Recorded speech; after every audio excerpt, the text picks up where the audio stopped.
వారాహి నవరాత్రుల సందర్భంగా 150 మంది ఋత్వికులతో సహస్ర చండీ మహాయాగం సంప్రదించండి. నమస్తే, వెల్కమ్ టు సుమన్ టీవీ. నేను పద్మిని. ప్రస్తుతంతో పాటు ప్రముఖ ఆధ్యాత్మికవేత్త, ఆస్ట్రోన్యూమరాలజిస్ట్, ఎనర్జీ వాస్తు స్పెషలిస్ట్, శ్రీ విద్యోపాసకులు శ్రీమతి జయప్రద గారు మనతో పాటు ఉన్నారు. మాట్లాడదాం. నమస్కారం అండి. నమస్తే అమ్మ. శ్రీమాత్రే నమః. పుష్యమి నక్షత్రం. ఈ నక్షత్రానికి మీరు ఆల్రెడీ సిరీస్ చేస్తున్నారు. పంచ ప్రాణాలు అంటే 5 విషయాలు వారి వారి నక్షత్రానికి సంబంధించి. మరి పుష్యమి నక్షత్రానికి ఏ దైవం ఖచ్చితంగా వీరికి యోగిస్తుందంటే జీవిత పర్యంతం వాళ్ళు చేసుకోవాల్సి ఉంటుంది. అలాగే ఏ క్షేత్రానికి వెళ్ళాలి, ఏ గ్రహం వీరికి ఖచ్చితంగా యోగించే పరిస్థితి ఉంటుంది, ఏ దశ బాగుంటుంది, అలాగే ఏ దిశలో వీళ్ళు జాగ్రత్త తీసుకోవాలి, ఏ పరిహారం చేసుకోవాలి, ఇవన్నీ ఒక్కసారి మీ ద్వారా అండి. తప్పకుండా అమ్మ. నక్షత్రానికి అది దేవత మనకి శని భగవానుడు పుష్య నక్షత్రానికి, కానీ అది దేవత వచ్చేసి గురువు.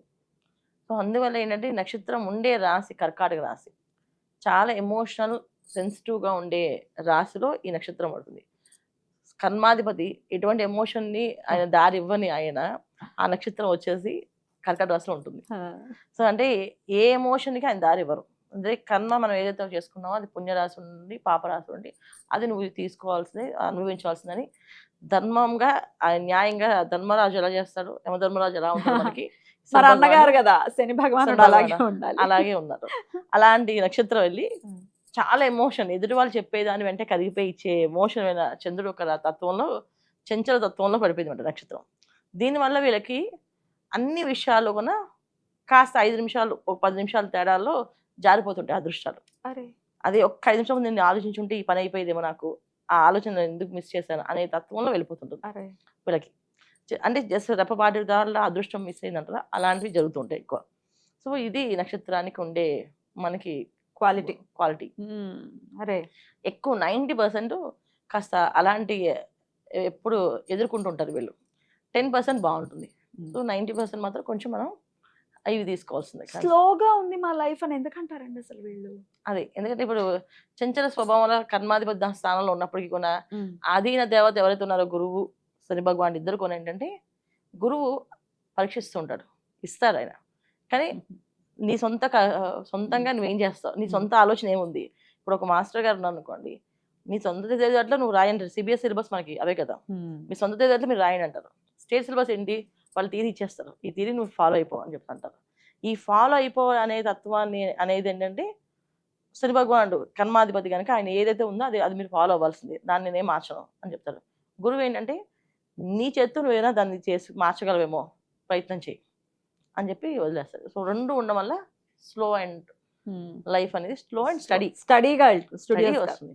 రైట్, వెళ్తుంది, దానికి ఇబ్బంది ఏం లేదు. కర్కాటక రాశి కనుక చంద్రుడు కనుక తొందరగా ఆ స్వభావం నుంచి బయటకు వచ్చేస్తారు. రైట్, అలా ఉండిపోరు. బాధ వచ్చింది ఏడుస్తూ అలా ఉండిపోరు. 5 నిమిషాల్లో మళ్ళీ మారిపోతారు. నేను దీనికి ఆడడం ఏంటి, నేను సాధించగలను, నేను నా వల్ల నాకు జరగవలసిన చాలా పెద్ద ఉన్నాయి అని చెప్పి వెంటనే మారిపోతుంది. ఆ స్వభావం ఉంది వీళ్ళకి. మంచి క్వాలిటీ, క్వాలిటీ చాలా మంచిది. రైట్. ఏ దైవం వీరికి బాగా ఖచ్చితంగా కలిసి వస్తుంది దైవారాధన చేస్తే? ఆంజనేయ స్వామిని 100% వీళ్ళు ఆంజనేయ స్వామిని పూజించడం వల్ల గురువు ఒక అనుగ్రహం కలుగుతుంది. తర్వాత శని భగవాన్ ఒక అనుగ్రహం కలుగుతుంది. ఏదైతే చంచల మనస్తత్వం ఉన్న రాశిలో ఉన్నారో వీళ్ళు ఆ స్వభావం నుంచి బయటపడతారు. అంటే ఎమోషన్ నుంచి బయటపడతారు. సో కంప్లీట్గా ఎమోషన్గా ఉండకూడదు, అలా కంప్లీట్గా స్వభావంగా ఉండిపోకూడదు. మాక్సిమం మిక్స్డ్గా వెళ్ళాలి. వీళ్ళు మనసులో ఉండే లోతైన ఆలోచనల నుంచి బయటపడడానికి ఆంజనేయ స్వామి దీక్ష కానీ, ఆంజనేయ స్వామి ఆరాధన కానీ వీళ్ళు బాగా కలిసి వస్తుంది. ఏ దశ వీరికి యోగిస్తుందండి? శని మహాదశ పుడతారు నాన్న వీళ్ళు. శని మహాదశ తర్వాత వచ్చే బుధ మహాదశ బాగుంటే లైఫ్ చాలా హ్యాపీ నాన్న. బాగాలేకపోతేనే ఎడ్యుకేషన్ బాగా దెబ్బతింటుంది. చదువు అనేది సరిగా మైండ్కి ఎక్కపోవడం, చదవలేకపోవడం, కెరియర్ సంబంధించిన ప్రాబ్లమ్స్ రావడం, అవన్నీ కూడా బుధుడు బాగాలేకపోతే చాలా వరకు ఇబ్బంది పడతారు. సో పుష్య నక్షత్రం 90% బుధుడు బాగాలేకపోవడం వల్ల జరుగుతాయి. ఎందుకంటే మెయిన్ బేసిక్ ఫండమెంటల్ రూల్స్ ఏవైతే ఉన్నాయి మనకి, బేసిక్ స్టడీస్ అనేవి కొంచెం దెబ్బతింటాయి వాళ్ళకి. దానివల్ల కాస్తంత చదువుల్లో ఆటంకాలు పడిపోయి మళ్ళీ వీళ్ళకి గురు మహాదశ వచ్చినప్పుడు లైఫ్ బాగుంటుంది. కానీ గురు మహాదశ అనేది చాలా ఏళ్ళు పట్టేస్తాయి. అంతర్దశ గురువులు వచ్చినప్పుడు ఆ లైఫ్ కొంచెం కనిపిస్తుంటుంది. ఎందుకంటే బుధ మహాదశ 17 ఏళ్ళు పట్టేస్తుంది. 17 ఏళ్ళు తర్వాత వీళ్ళకి వచ్చేది కేతు మహాదశ. కేతు బాగున్నాడా, ఈ చదవలేదు అంతా కూడా అటెంప్ట్ చేస్తారు. చాలా మంది ఉన్నట్టుండి 5-6 డిగ్రీ, ఒక 10 డిగ్రీలు చేసేస్తుంది ఫాస్ట్గా. ఆ 7 ఇయర్స్ వీళ్ళకి ఎక్స్ట్రీమ్గా వాళ్ళని మంచి నాలెడ్జ్ తీసుకెళ్తుంది. డిగ్రీస్ అయిపోతాయి వాళ్ళకి. తర్వాత వచ్చేది శుక్ర మహాదశ. అది ఖచ్చితంగా బాగుంటే 100% లైఫ్ ఇంక సెటిల్. ఒకవేళ బాగాలేకపోతే దానివల్ల కూడా కొంత మిక్స్డ్ లైఫ్. శుక్రుడు కానీ గురువు కానీ ఎప్పుడు కానీ ఏంటంటే ఒక రాక్షసత్వం ఉండదు.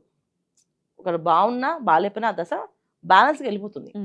అది రాహు దశ బాగాలేదనుకోండి ఖచ్చితంగా డబ్బులు లాస్ అవ్వడం, అప్పులు పాలవ్వడం, పేరు ప్రతిష్టలు దెబ్బతినడం, కోర్టులు కేసులు వ్యవహారాలను వెళ్ళడం. అలాగే శని మహాదశ బాగాలేకపోతే నానా కష్టపడతాం. కానీ గురు మహాదశ బాగాలేకపోయినా, శుక్ర మహాదశ బాగాలేకపోయినా ఏ ఇబ్బంది ఉండదు, స్టేబుల్గా వెళ్ళిపోతుంది. ఇప్పుడు మనకు వచ్చే సంపాదించే అవకాశం లేదనుకోండి, భార్య సంపాదించవచ్చు, భర్త సంపాదించవచ్చు, లేదా ఇంట్లో ఎవరైనా మా ఆస్తి స్థిరాస్తి నుంచి రావచ్చు, అలా జరుగుతాయి. ఇబ్బంది పెట్టదు. కానీ యోగించాయంటే టాప్ లెవెల్లోకి వెళ్తారు వీళ్ళు. అది రైట్. అయితే మరి ఏ గ్రహాలు వీళ్ళు అంటే శనితో మైత్రితో ఉంటాయి, సో ఆ గ్రహాలు ఏమి ఇబ్బంది పెట్టవు అని అంటే ఏం చెప్తారు? బుధుడు బాగుంటాడు, కాకపోతే అంటే ఎడ్యుకేషన్ ప్రాబ్లం అవుతుంది. బుధుడు బాగుంటాడు, శుక్రుడు బాగుంటాడు, రాహు కూడా బాగానే ఉంటుంది. ఎందుకంటే శని భగవానుడికి సంబంధించిన శనివత్తు రాహు అంటాం. సో రాహు కూడా బాగానే ఉంటాడు. అందువల్ల ఏంటంటే ఏది లైఫ్లో వీళ్ళకి ఏది వచ్చినా రాకపోయినా ఏదో ఒక టాలెంట్తో వాళ్ళు పైకి వచ్చేస్తుంటారు. అంటే ఇంత ఎడ్యుకేషన్ కంప్లీట్గా ఉండాలని లేదు, ఈ ప్రొఫెషన్లో వీళ్ళు ఖచ్చితంగా రాణించాలని ఉండదు. డిఫరెంట్ ప్రొఫెషన్లో వెళ్తూ డిఫరెంట్ కేటగిరీస్లో మారిపోతూ అలా లైఫ్లో లాక్కుని వచ్చేస్తారు వీళ్ళు. అందువల్ల వీళ్ళకి అదృష్టం అది. ఏ దిశ వీరికి ఖచ్చితంగా బాగుంటుంది, అలాగే జాగ్రత్త వహించాలి ఆ దిశ పట్ల? బాగుంటుంది అనేది పడమ దశ, చాలా బాగా కలిసి వస్తుంది, బాగుంటుంది. జాగ్రత్త వహించవలసిన దక్షిణం. ఒకవేళ దక్షిణం కూడా కొంతమంది కలిసి వస్తుంది, కానీ జాగ్రత్త ఉండాలి. కొన్ని వ్యాపారాలకి దక్షిణం కలిసి వస్తుంది. ఎందుకంటే పుష్పి నక్షత్రానికి పూర్తిగా శని భగవానుడు అధిదేవత కాదు, మనకి గురువు కూడా ఉన్నారు కదా. అందువల్ల ఏంటంటే కొన్ని ప్రొఫెషన్స్ కానీ ప్రొఫెషనల్గా వెళ్ళే వాళ్ళకి కానీ కొన్ని దశలు యోగించాం. అలాగే కొన్ని మనం చూసుకున్నప్పుడు నార్త్, మళ్ళీ తర్వాత ఈస్ట్, ఇవి కూడా కొంచెం చూసుకొని వేసుకోవచ్చు. కానీ కంప్లీట్గా బ్లైండ్కి వెళ్ళాలంటే వెస్ట్, పడమర సూపర్ కలిసి వస్తుంది. ఎటువంటి పరిహారాలు చేసుకోవాలి వీళ్ళు?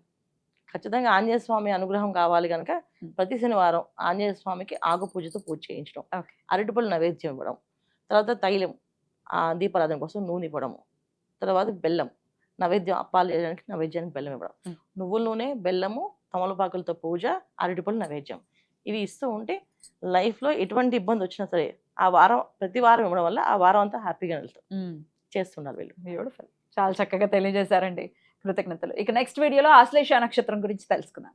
థ్యాంక్ యూ అండి, నమస్తే. నమస్తే అమ్మ, శ్రీమాత్రే నమః.